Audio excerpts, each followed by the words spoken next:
Good afternoon. I'm Joe Fetterman with Colliers Life Sciences Advisors. And this afternoon, we're joined by Sue Dillon of Aro Biotherapeutics. Sue is the co-founder, president, and CEO. Sue, welcome to LabNotes. We're delighted to have you. Thank you, Joe. Glad to be here. So we had a chance to catch up a little bit some time ago. Tell us a little bit about how you got into the life sciences and how we find you at the helm of Aro today. Okay, sure. So, my entry into science was in undergraduate school. I did not come in knowing that I was interested in science. It was very serendipitous, but I learned through taking certain classes that I was extremely interested actually in immunology. And that led to an undergraduate degree in basically laboratory science, to work in a hospital laboratory. So I had a degree in medical technology. I got certified, and my first job was in a clinical laboratory. But I soon recognized that my real calling was to be able to do research. And so I went back and I got a PhD in immunology and ultimately did a postdoctoral fellowship in immunology. And by that time was very steeped in the concept of applying what I had learned to find new ways to treat and prevent and maybe even someday to cure immune disease. And that led me to a career in industry. So I started my career in industry at GSK, and I had many years there. And after a short stint at a biotech company in California, I then joined Centocore around in the early 2000s, about 2001. And spent the next 16 years leading their discovery group and ultimately their immunology development group as well, working on monoclonal antibodies for autoimmune disease. And that's kind of my career in a nutshell. It wasn't what I would call scripted in any way. And I certainly was not one of the people who knew when they were in, sixth grade that they wanted to be a scientist. It never even entered my mind until much later. Well, your time at Centocore just raises a really interesting question, because in my mind, that was somewhat the first renaissance in Philadelphia of the emergence of new growing startups. And now, boy, we're in the throes of a second. I'm curious if we can take a second just to talk about how those two compare in your mind. Well, I think that the impetus behind the Renaissance, of course, was really the pivotal acquisition of Centocore by Johnson & Johnson, which was what allowed the building of the incredible portfolio of monoclonal antibodies that ultimately emerged from the Centocore group and then the broader Janssen group. I think that was coincident with where the technology was at the time. So back then, which again, early 2000s, there were only a handful of monoclonal antibodies that had made it all the way through to approval. And one of those was Remicade, which was a human mouse chimeric antibody.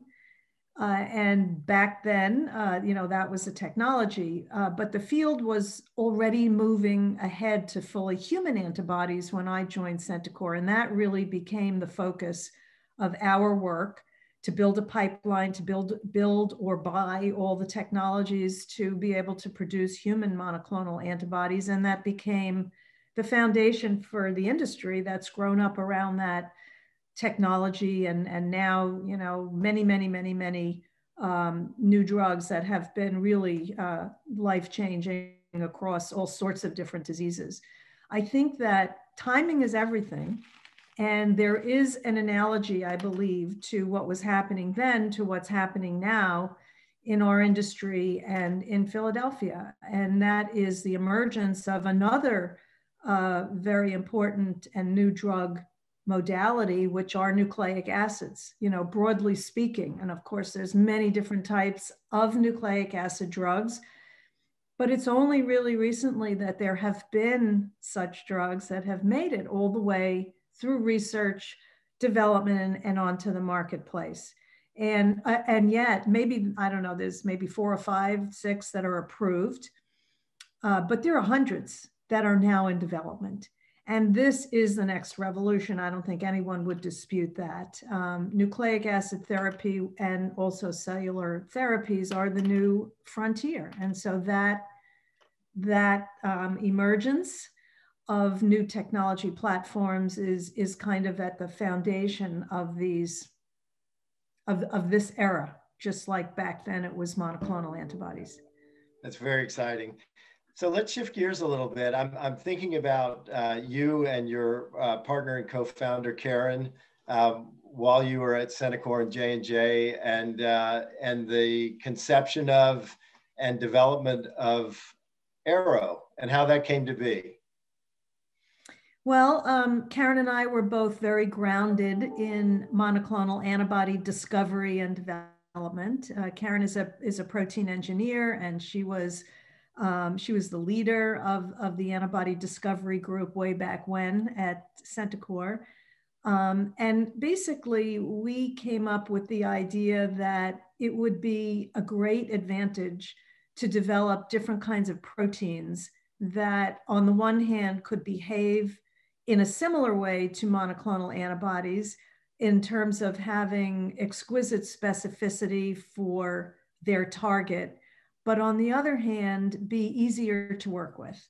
And that very early thought kind of is what was the impetus behind Centurins, what ultimately became Centurins that Karen developed with the team at Janssen. They were very successful in terms of showing different applications for Centurins, which are simple proteins that can be identified to bind to many different receptors on a variety of cells, tumor cells, normal cells, et cetera. But the activity that most it excited me and Karen was this possibility to use Centurins for targeting of other drugs, and most notably for targeting nucleic acid drugs. This is, again, because of what was going on. Our discussion started in probably even 2016, back in Janssen. And it was really apparent to us that this whole field of nucleic acid drugs was going to emerge as a major field. However, there was still a lot of skepticism. There had not been success in terms of approvals yet in any broad sense. So it was risky. But nonetheless, it reminded both of us of the early days of antibodies and the promise that we all saw and were a part of. So we wanted to be able to apply this Centurin technology to the field of drug delivery for nucleic acid drugs specifically. And this was exciting because we felt it could open up the whole field by allowing selective tissue targeting of nucleic acid drugs. And so that was the kernel of the idea. And we were both passionate that there were a lot of things around this particular technology that would make it feasible to reach the goal. And so we, decided that the time was right. And we pitched the idea internally, and we were very fortunate to have a lot of support all the way up to the top for the concept and for helping us get started. And that's how it blossomed, basically. So we founded the company. We officially announced the company in January of 2018. We had seed financing from the venture group at J&J, which is called JJDC. And over the next few years, we had additional seed financing from a few different sources that ultimately led up to our Series A. And what a great segue to talk about the Series A. So a big event, and J&J is still one of the investors, which is exciting to see. Mm-hmm. And you have a broad list of investors.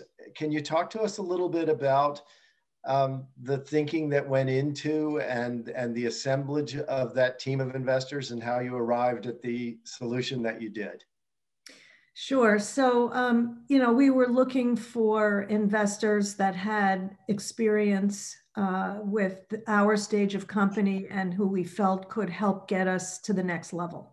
And, that experience spans both their investing experience as well as their network in the investing world, as well as, frankly, their ability to work with us to assess the best scientific and development direction for the company, because having a platform is a great strength, but at the end of the day, it's all about what you use a platform for, and there are many choices to make. So we ultimately were really fortunate in that the round was actually oversubscribed, but we were able to select 4 excellent major investors that are now on our board. And in addition to that, we had a few smaller investors who we also felt added specific value for different reasons. We're happy that we have investors that are primarily US, but at the same time, we did want more of a, let's say, international exposure. And we have a great European investor as well.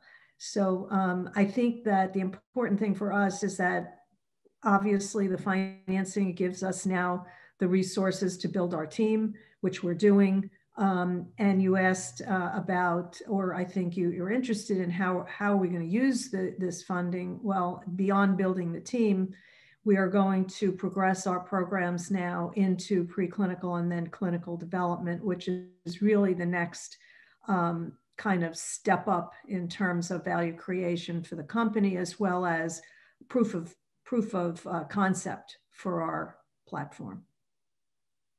So we're really excited that all of this is happening in Philadelphia. And I can imagine part of that is your deep roots here and Karen's ties here as well. But you probably could have done this anywhere. Why Philadelphia? What is it about the cluster that has made this the place that you've chosen to grow Aro? Yeah. Well, both of us do have roots here, and that was definitely a consideration. But you're right. I mean, we could have gone any place, could have gone to Boston, California, New York, etc. I think that for us, Philadelphia was the best place because of the combination of a number of factors. Number one is where Philadelphia is on its growth curve. And it is definitely on the steep part of that trajectory. And we felt that matched our, that not only where Aro is as a company, but our enthusiasm for where we can go with this concept and with this company. So we liked kind of being in that environment where it's not just our company that's building, but it's this whole Philadelphia city and region that's simultaneously being built into a real biotech hub. The other thing is access to talent, right? Always critical. And we knew, frankly, from our many years in the region that there is tremendous talent here. There's a lot of talent coming out of pharma, not just executive level, but scientists who are interested in having a role in biotech. So great training. And there's, just a wealth of companies with many disciplines spanning research all the way into development. There's also the universities, and our company is right smack next to Penn and Drexel, and then there's of course other universities in the region, and we have an opportunity through that, both for talent recruitment as well as research collaboration. The other is almost a more practical consideration, which is we did actually look at Boston, for example, when we were first setting up shop.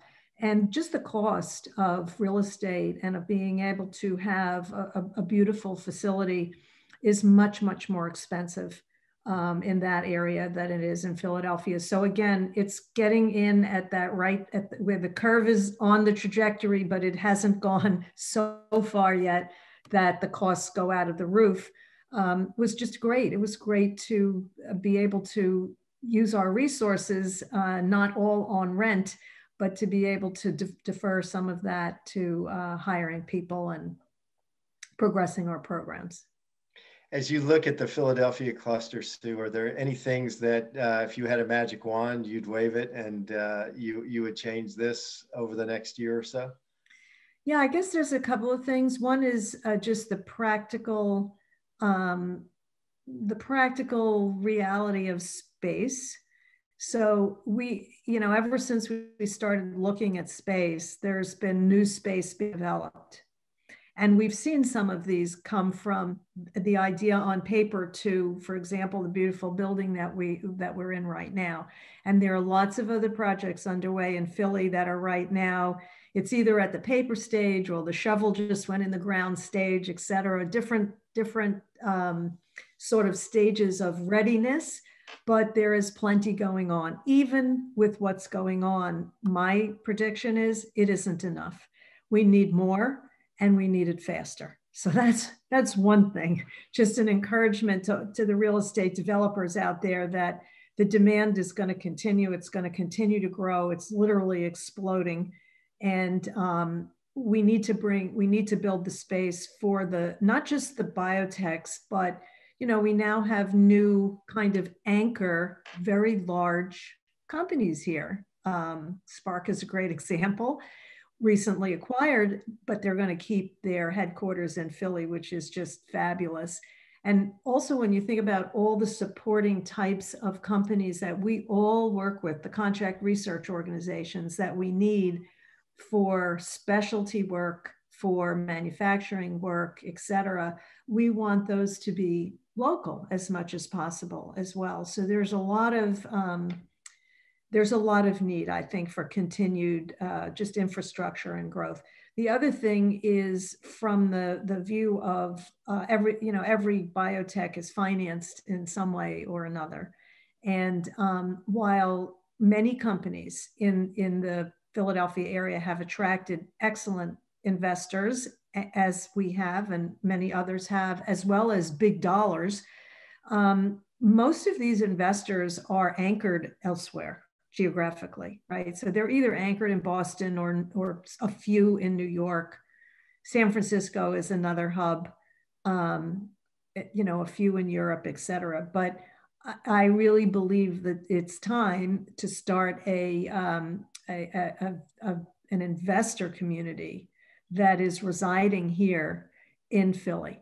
And there are a few, but again, it's nowhere near what I think would be really advantageous. And it could be new firms, it could be branches of existing firms, which has been done very successfully in other cities. But I think that's another piece that we would really help embellish our growth. And I guess I'll say one third thing, which is there are all sorts of investors, and the seed investors, in addition to sort of a Series A, are not necessarily the same investors, and we need both of those. There's so much work that's coming out of the universities.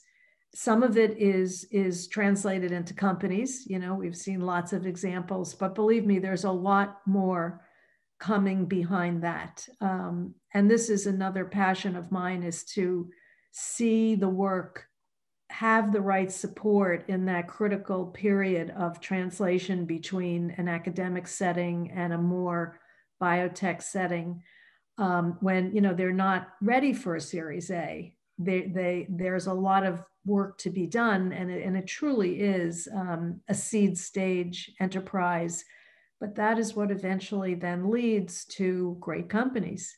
So I should mention that I do sit on the board of the Wistar Institute, and that is one great example, along with, of course, Penn and other local universities, where there's so much on the cutting edge of research that just needs the right kind of financing and frankly, experienced investors and business people to help to translate that great science into the medicines of the future. So I think Philadelphia has a lot of the pieces, and we have a lot of success, but we could use more of the business end located here. Sue, thank you very much. That's what a great perspective on both what's going extremely well here and some of the areas that need attention. And I know there are many of us who are paying close attention to some of the things you've raised. The good news is you're right. There's a lot of pipeline on the drug development side, and the real estate developers are hard at it with great recognition for what's coming. And they'll be really thrilled to hear what you had to say, that pipeline is steady and growing, and that there's a long runway ahead. Thanks for being with us on LabNotes. We look forward to your continued success and to talking again soon. Thank you very much. Bye-bye. Bye.